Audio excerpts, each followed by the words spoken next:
शुरू करता हूँ अल्लाह के नाम से जो बड़ा मेहरबान और निहायत रहम करने वाला है।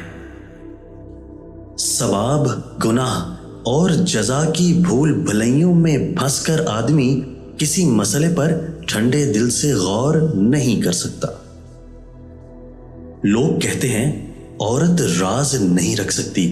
मैं कहता हूं अगर औरत राज ना रखती तो मुआशरे का कोई मर्द मुंह दिखाने के काबिल ना होता।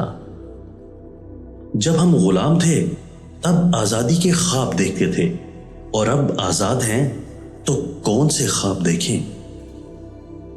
दो जमीनों को एक कानून दूसरे से बेगाना कर सकता है, लेकिन कोई सियासत, कोई अकीदा, कोई कानून औरत और मर्द को एक दूसरे से दूर नहीं कर सकते।